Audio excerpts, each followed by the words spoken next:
बच्चों, आज हम बात करेंगे बिहार बोर्ड कक्षा 10वीं के फिजिक्स अर्थात भौतिकी के पहले व दूसरे चैप्टर से 20 इंपॉर्टेंट ऑब्जेक्टिव क्वेश्चन के ऊपर। और ये जो 20 इंपॉर्टेंट ऑब्जेक्टिव क्वेश्चन बताएंगे वो पिछले कई साल में पूछे गए हैं, तो उनका साल भी बताऊंगा कि किस साल में कौन से क्वेश्चन पूछे गए हैं और इस बार के लिए कौन कौन से क्वेश्चन इंपॉर्टेंट है, ताकि आप लोग उसका तैयारी अत्यधिक करके जाएं और अपना जो रिजल्ट है ना वो अच्छा खासा ले करके आए। तो आप इस वीडियो को शुरू से अंत तक जरूर देखिए, क्योंकि इसमें मैं सभी क्वेश्चन को डिटेल में बताऊंगा और आपको समझ में जरूर आ जाएगा।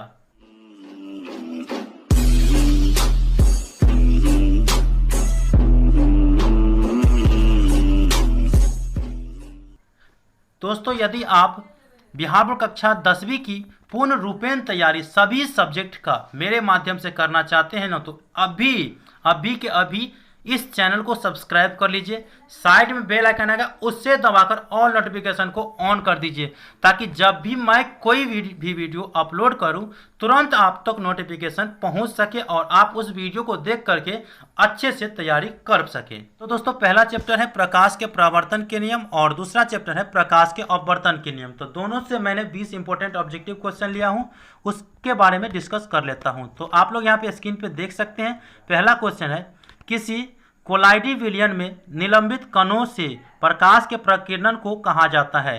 तो याद रखेंगे कि कोई भी कोलाइडी विलयन रहेगा उसमें अगर निलंबित कण रहेगा और उसके जो प्रकाश की प्रकीर्णन रहेगा उनको हम टिंडल प्रभाव कहते हैं। क्या कहेंगे? टिंडल प्रभाव। तो ये 2014 के कंपार्टमेंटल एग्जाम में पूछे गए हैं, तो ये इंपॉर्टेंट क्वेश्चन है, इसीलिए आप इसे अच्छी तरह से पढ़ लेंगे। दूसरा क्वेश्चन है, स्पेक्ट्रम प्राप्त करने के लिए किसका उपयोग होता है। आप सभी को पता होगा कि स्पेक्ट्रम प्राप्त करने के लिए हम प्रिज्म का उपयोग करते हैं। किसका? प्रिज्म का। और प्रिज्म में कितने रंग होते हैं? तो 7 रंग होते हैं। ठीक है, आप लोग याद रखेंगे। ये जो है 2015 के एनुअल एग्जाम में पूछे गए क्वेश्चन है और बहुत ही इंपॉर्टेंट क्वेश्चन है। इसके बाद तीसरा क्वेश्चन देखिए, दाढ़ी बनाने में कौन सा दर्पण प्रयुक्त होता है। तो देखिए यहाँ पे समतल दिया गया है, अवतल दिया गया है, उत्तल दिया गया है और इनमें से कोई नहीं दिया गया है। तो देखिए आप लोगों को अगर अवतल दर्पण दिया रहेगा तो आपको 100% आंसर मारना है कि दाढ़ी बनाने के लिए अवतल दर्पण का उपयोग किया जाता है। ठीक है, अगर अवतल दर्पण नहीं रहेगा तो किसका उपयोग करेंगे? तो समतल दर्पण आपको टिक करना है। लेकिन अगर समतल और अवतल दोनों रहेगा जैसे यहाँ पे है, तो इसका जो सही आंसर हो जाएगा वो अवतल दर्पण हो जाएगा। याद रखेंगे, यहाँ पे दोनों दर्पण है, समतल और अवतल, तो यहाँ पे ज़्यादा जो प्रायोरिटी देंगे वो अवतल दर्पण का देंगे। तो इसीलिए इसका ऑप्शन बी सही आंसर है। अगला क्वेश्चन देखिए, किसी माध्यम के अपवर्तनांक का मान होता है। ये भी 2015 के एनुअल एग्जाम में पूछा गया है। तो किसी भी माध्यम का अपवर्तनांक होता है वो साइन आई बटा साइन आर के रूप में होता है, इसीलिए ऑप्शन ए इसका सही आंसर है। इसके बाद देखिए यहाँ पे स्पेक्ट्रम में किस रंग की किरण का झुकाव अधिक है, और ये बहुत ही इंपॉर्टेंट क्वेश्चन है। तो स्पेक्ट्रम में किस रंग का झुकाव सबसे अधिक होता है, तो आप लोग याद रखेंगे ये हमारा प्रिज्म हुआ। क्या हुआ? ये हमारा प्रिज्म हुआ। और यहाँ सूर्य की प्रकाश है, सूर्य की प्रकाश से जब हम प्रिज्म पे किरण पड़ती है तो यहाँ पे 7 रंगों में जो है वो विभक्त हो जाती है। कितने में? 7 रंगों में। तो 7 रंगों को कैसे याद रखते हैं? बैजानी पिनाला। सबसे नीचा प्रिज्म के जो सबसे नीचा वाला, यहाँ पे जो प्रिज्म है, प्रिज्म के सबसे नीचा वाला जो होता है वो बैगनी रंग होता है, तो और सबसे ऊपर वाला लाल होता है। क्या होता है? लाल होता है। तो झुकाव जो होता है वो बैगनी रंग का ज़्यादा हो जाता है। तो ऑप्शन डी इसका सही आंसर है। ठीक है, तो ऑप्शन डी आप टिक कर लीजिएगा। इसके बाद जो है 6 नंबर क्वेश्चन, और ये बहुत ही इंपॉर्टेंट क्वेश्चन है। किसी गोलीय दर्पण तथा किसी पतले गोलीय लेंस दोनों की फोकस दूरियां -15 सेंटीमीटर है। दर्पण तथा लेंस संभवतः है। तो देखिए, जब भी लेंस या दर्पण की फोकस दूरी अगर माइनस में रहेगा, ठीक है, लेंस या दर्पण की फोकस दूरी अगर माइनस में रहेगा तो वो दर्पण होता है अवतल। क्या होता है? अवतल होता है। अगर वो फोकस दूरी प्लस में रहता तो उत्तल हो जाता। तो यहाँ पे ये माइनस में है फोकस दूरी, तो ये क्या हो जाएगा? इसका आंसर अवतल दर्पण हो जाएगा, दोनों अवतल। इसके बाद अगला 7 नंबर क्वेश्चन है, किसी दर्पण से आप चाहे कितनी भी दूरी पर खड़े हो आपका प्रतिबिंब सदैव सीधा प्रतीत होता है? संभवतः दर्पण है। बहुत ही इंपॉर्टेंट क्वेश्चन है ये। किसी दर्पण से आप चाहे कितनी भी दूरी पर खड़े रहेंगे ना, तो आपका जो प्रतिबिंब होता है वो सदैव सीधा प्रतीत होता है। वो दर्पण या तो समतल होगा या उत्तल होगा। तो यहाँ पे ऑप्शन डी जो है या तो समतल अथवा उत्तल। क्यों? तो आप लोगों को उत्तल दर्पण ऐसे ही याद हो जाएगा आपको। देखिए, हम लोग बाइक चलाते हैं, बाइक का जो ऐना होता है ना, ऐना मिरर, वो साइड मिरर जो होता है वो उत्तल दर्पण का होता है। क्यों होता है? क्योंकि बैक में जब हम अधिक लोगों को उस दर्पण का उपयोग करते हैं तो छोटा आकार का दिखाई देता है। किसका? जो पीछे वाला लोग होता है वो छोटा दिखाई देता है, इस कारण से अधिक दिखाई देता है, मतलब ज़्यादा लोग दिखाई देते हैं। तो वस्तुएं ज़्यादा दिखाई देते हैं, छोटा छोटा रहता है, तो इसीलिए वो सीधा भी दिखाई देते हैं। तो इसीलिए इसका सही आंसर क्या हो जाएगा? बताइए। उत्तल। ऑप्शन बी इसका सही आंसर है। बोर्ड मॉडल क्वेश्चन है, याद रखेंगे। अब देखिए, इसमें एक ट्रिक आप लोगों को याद रखना है, ज़्यादा माथापेची नहीं करना है। तब देखिए, -4 डायोप्टर क्षमता वाले अवतल लेंस की फोकस दूरी होगी।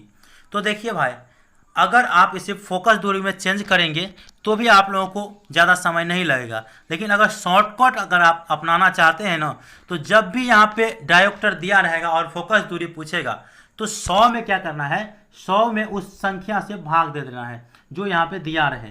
तो 100 में उस संख्या से अगर हम भाग दे देंगे तो जो आएगा ना वही आपका फोकस दूरी हो जाता है। ठीक है, तो बताओ क्या हो जाएगा इसका सही आंसर। अब देखिए, 100 में अगर 4 से भाग देंगे तो क्या हो जाएगा उसका आंसर? 25 हो जाएगा। तो ऑप्शन जो बी है वो सही आंसर है, 25 सेंटीमीटर। इसके बाद देखिए, प्रकाश के परावर्तन के कितने नियम है? तो यहाँ पे देखिए, ये 2012 के कंपार्टमेंटल एग्जाम में पूछा गया है और 2015 के एनुअल एग्जाम में पूछा गया है। तो प्रकाश के परावर्तन के 2 नियम होते हैं, अपवर्तन के भी 2 नियम होते हैं, याद रखेंगे। अगर आपसे पूछा जाए प्रकाश के परावर्तन के कितने नियम होते हैं तो 2, अपवर्तन के कितने नियम होते हैं तो 2, याद रखेंगे। और ये हर एक बार क्वेश्चन पूछ लिए जाते हैं। इसके बाद देखिए अगला क्वेश्चन 11 नंबर, निर्गत किरण एवं अभिलंब के बीच के कोण को कहते हैं। तो देखिए, आपतित किरण, परावर्तित किरण, आपतन कोण, परावर्तन कोण, ऐसा रहता है। तो जब आप ये परावर्तन के नियम पढ़े होंगे तो इसमें ये समतल दर्पण हो गया और इससे जो कोण आता है आपतित किरण आता है। और यहाँ पे देखिए, दर्पण से टकराने के बाद जो है वो इधर की ओर चला जाता है, तो ये इधर की ओर परावर्तित हो जाती है और उसके बीच जो अभिलंब बन जाता है, क्या हो जाता है? लंब बन जाता है।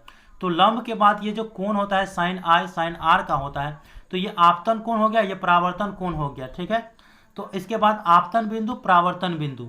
तो यहाँ पे देखिए, जब ये निर्गत किरण एवं अभिलंब के बीच जो कोण बनता है, ये क्या हो गया? अभिलंब हो गया। ये बीच वाला जो मोटा वाला हम बता रहे हैं, ये अभिलंब हो गया और ये निर्गत किरण हो गया। क्या हो गया? ये निर्गत किरण हो गया यहाँ पे। तो इसके बीच जो कोण होते हैं ना वो परावर्तन कोण होते हैं। क्या होते हैं? परावर्तन कोण होते हैं। तो बताइए परावर्तन कोण कहाँ पे? ऑप्शन बी में, ये करेक्ट आंसर है, याद रखेंगे।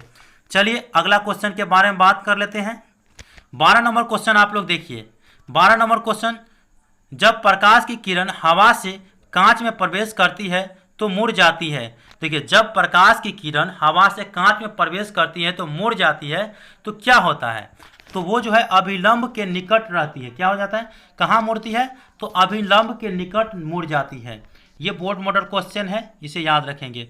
13 नंबर क्वेश्चन है, प्रकाश का वर्ण विक्षेपण किस उपकरण से संभव होता है? देखिए, प्रकाश का जो वर्ण विक्षेपण है, मतलब वर्ण रंगों को दिखाना जो होता है, वो प्रिज्म से ये संभव होता है। किससे? प्रिज्म से। क्योंकि मैंने बताए हैं स्पेक्ट्रम जो प्राप्त करते हैं वर्ण विक्षेपण, उसी को बोलते हैं, वो प्रिज्म के सहायता से ही प्राप्त करते हैं। तो ऑप्शन सी इसका सही आंसर है। इसके बाद 14 नंबर क्वेश्चन है, दृश्य प्रकाश में किस वर्ण का तरंगदैर्घ्य अधिकतम होता है? तो देखिए, दृश्य मतलब देखने वाले प्रकाश में जो हम देखते हैं, आकाश में देखते हैं, तो उसमें किस रंग का तरंगदैर्घ्य सबसे अधिक होते हैं प्रिज्म में?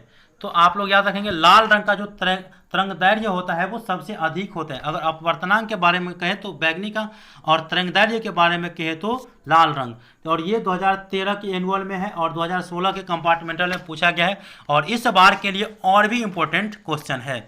इसके बाद देखिए, साइड मिरर के रूप में प्रयुक्त होता है? तो आपको मैं पहले भी बताया है कि साइड मिरर के रूप में जो प्रयुक्त होता है वो उत्तल दर्पण रहता है। तो ऑप्शन सी इसका, बी इसका सही आंसर है। ये 2015 के कंपार्टमेंटल एग्जाम में पूछा गया है और ये बोर्ड मॉडल क्वेश्चन है।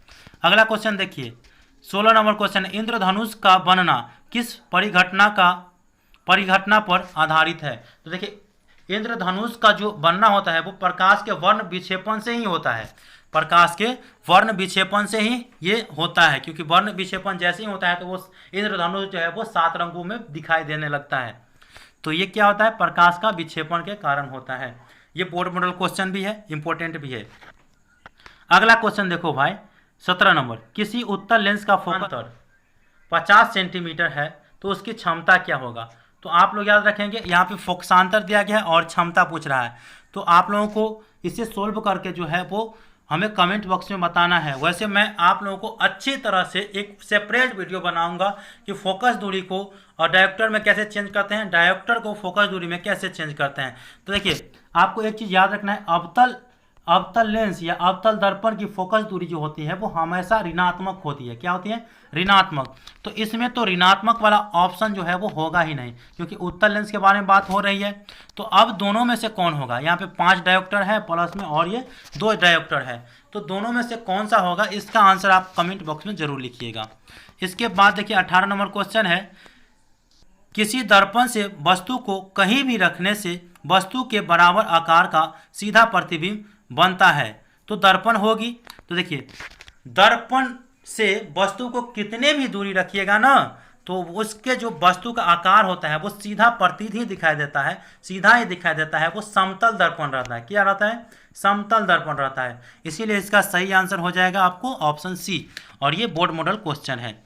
19 नंबर क्वेश्चन देखिए, अगर किसी अवतल दर्पण की फोकस दूरी f तथा वक्रता त्रिज्या r हो तो देखिए f बराबर r/2 होता है। क्या होता है? f बराबर r/2 होता है। देखिए, त्रिज्या क्या दिया गया है? बड़ा R दिया गया है, ध्यान में रखेंगे, बड़ा R दिया गया है, इसीलिए बड़ा r/2 दिया गया है। तो ऑप्शन ए इसका सही आंसर होगा। इसके बाद यहाँ पे 20 नंबर क्वेश्चन और लास्ट क्वेश्चन है, ठीक है। देखिए, लास्ट क्वेश्चन में है, उत्तल लेंस से 4 अपवर्तित किरणों को दर्शाया गया है, इनमें कौन गलत है? उत्तल लेंस है ये और वो अपवर्तित किरण है, ठीक है। तो इनमें से कौन गलत है? तो देखिए, पहला किरण जो है यहाँ पे दिया गया, देखिए पहला यहाँ से सीधा मारा गया है, ठीक है, डायरेक्ट लाइन किया गया है, स्ट्रेट। इसके बाद दूसरा जो किरण है वो यहाँ से देखिए यहाँ पे आई और टकरा करके सीधे इधर लौट गई है। तीसरा देखिए, तीसरा जो है इधर से आई और इधर से लौट गई। चौथा आप देखिए यहाँ से यहाँ लौट गई है। तो इसमें कौन गलत है? तो देखिए, चौथा जो है ना, चौथा भाई, चौथा का देखिए यहाँ से यहाँ सीधा चल गया, अब बाद में थोड़ी वो लौटती है कहीं पे, बाद में तो सीधा जाना चाहिए ना, इसको टकराती तो वो बाद में नहीं है, ये तो अंतरिक्ष हो जाता है ना, अंतरिक्ष में उसे सीधा जाना चाहिए, लेकिन सीधा नहीं गए है। अंतरिक्ष में कहाँ से टकराएगा भाई? तो कोई किसी चीज़ से यानी संपर्क में आएगा तब वो टकराएगा, लेकिन इसमें नहीं टकराया है और मुड़ गया है, तो इसीलिए वो चौथा वाला गलत है, याद रखेंगे। अब एक क्वेश्चन है, उसका आंसर आप लोग कमेंट बॉक्स में जरूर लिख दीजिएगा। अवतल लेंस का आवर्धन m बराबर होता है, बताइए आवर्धन m बराबर क्या होता है? इसका आंसर आप कमेंट बॉक्स में जरूर लिख दीजिएगा।